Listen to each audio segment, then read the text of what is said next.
Quando Deus fez essa terra, no princípio era escura, sem forma e vazia. E o Espírito de Deus sobre a face das águas se movia. Disse Deus, haja luz e faça separação. A paz seja com todos os irmãos da Igreja de Deus e também aos ouvintes da Santa Palavra de Deus. Dando continuidade em nossos estudos bíblicos, trazendo hoje a Igreja da Profecia do Apocalipse 12. O verso áureo está em 1 Timóteo capítulo 3, verso 15, que diz: Se tardar, para que saibais como convém andar na casa de Deus, que é a Igreja do Deus vivo, a coluna e firmeza da verdade. Objetivo: buscar nas Escrituras características que ajudarão a identificar detalhes importantes do povo de Deus ao longo de toda a sua história. A Igreja verdadeira existe e está bem presente em toda a Bíblia. A profecia do Apocalipse 12 é, sem sombra de dúvida, a maior prova da existência de uma igreja que jamais foi destruída. Resistiu a todas as perseguições empregadas contra ela e foi protegida por Deus no deserto por 1260 anos.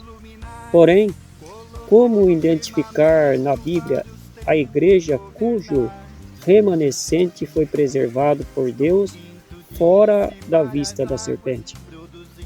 Primeiramente, é preciso considerar que Deus tem um povo desde o princípio do mundo e nunca o rejeitou, de sorte que este povo existe e sempre esteve presente nas profecias bíblicas.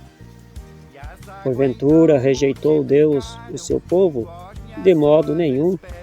Deus não rejeitou o seu povo, antes o conheceu. Romanos capítulo 11, verso 1 e 2. A trajetória da Igreja de Deus é mostrada numa história incrível. Descrita no capítulo 12 do Apocalipse, a maior prova da existência ininterrupta do povo de Deus desde a criação. É neste ponto que as profecias têm papel fundamental. Não podemos ver a Igreja a partir do primeiro século da Era Comum, simplesmente porque Deus sempre teve um só povo. E a Igreja está incluída nesta linhagem escolhida a partir de Abraão. A Igreja não é um segundo povo de Deus. Ela é o desdobramento da mensagem do Evangelho dispensado primeiramente ao povo de Israel, que detinha as promessas com exclusividade. Mas Jesus trouxe salvação para todos, inclusive os gentios. Por outro lado, se Deus tem somente um povo e não rejeitou seu povo, quem é este povo? Onde está ele e como encontrá-lo? A própria Bíblia dá características que podem ajudar a identificá-lo. 2 Coríntios capítulo 6, verso 16, diz assim: Porque vós sois o templo do Deus vivente. Neles habitarei, e entre eles andarei, e eu serei o seu Deus, e eles serão o meu povo. Jesus disse que o reino de Deus deve ser buscado como um tesouro escondido. Por aí já é possível perceber que é necessário procurar o reino de Deus. É como garimpar, e para isto é preciso conhecimento para também identificá-lo e saber distinguir as características que a destacam na Bíblia. Se na vida real é assim, pressupõe-se que com as coisas de Deus não é diferente. Mas uma coisa é certa: Deus nunca teve mais de um povo. Por mais que muitos não admitam, a igreja que Cristo edificou nunca foi destruída, e é para ela que ele há de voltar. Apocalipse capítulo 19, verso 7 diz: regozijemo-nos e alegremo-nos, e demos-lhe glória, porque vinda são as bodas do Cordeiro, e já a sua esposa se aprontou. Sempre que o povo de Deus é citado, tanto no Velho quanto no Novo Testamento, o escritor se refere a ele no singular, nunca no plural. Por exemplo, meu povo, minha igreja, a noiva, a esposa e etc. Segundo a Bíblia, somente uma igreja tem o privilégio de ser chamada esposa do Cordeiro. Isto é fato e ninguém pode ir contra as profecias. Não podemos pensar que a igreja edificada por Jesus tenha sido extinta com o passar dos séculos. Ele mesmo prometeu preservá-la e garantiu que as portas do Hades não prevalecerão contra ela. Mateus capítulo 16, verso 18.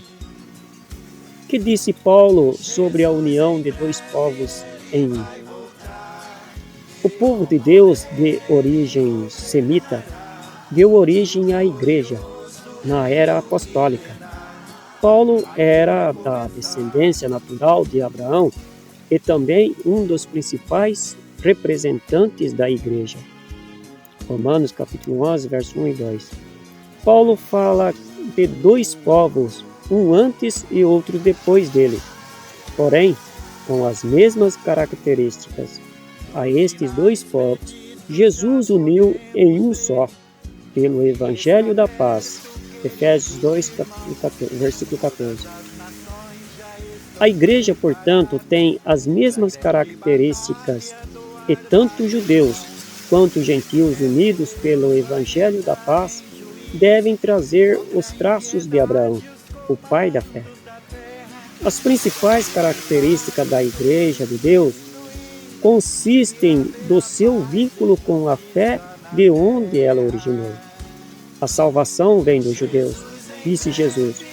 Logo, as características da fé hebraica devem ser o cartão que a identifica. Porém, é neste ponto que entra o propósito da vinda de Jesus. Ele derrubou a parede que havia no meio, separando os dois povos, e constituiu uma nação sacerdotal de ambos os povos, os judeus convertidos primeiramente por meio do Evangelho, e os gentios implantados na mesma oliveira por meio da graça messiânica. Quais características, além desta, identifica também a igreja? A mulher que fugiu para o deserto representa a igreja que foi protegida por Deus fora da vista da serpente. A profecia diz que o seu remanescente preservou a fé em Jesus Cristo e a guarda dos mandamentos de Deus. E o dragão irou-se contra a mulher e foi fazer guerra aos demais filhos dela, os que guardam os mandamentos de Deus e mantêm o testemunho de Jesus. Apocalipse capítulo 12, verso 17. Que Deus nos ajude e nos abençoe, em nome de Jesus. Amém. Até a consumação dos séculos, pois ele falou assim: se tu aceitarás Jesus e andar em sua luz, jamais tu vai ficar sozinho. Se tu aceitarás Jesus e andar em sua luz, jamais tu vai ficar sozinho.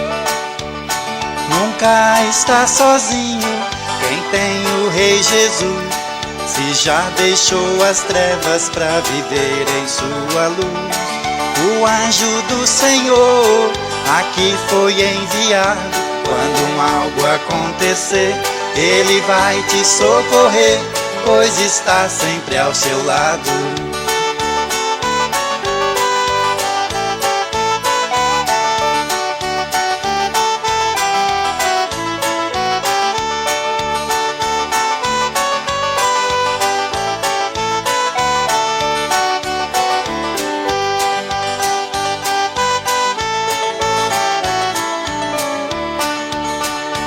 Tu que está triste, abatido, cansado e oprimido, Cristo te aliviará.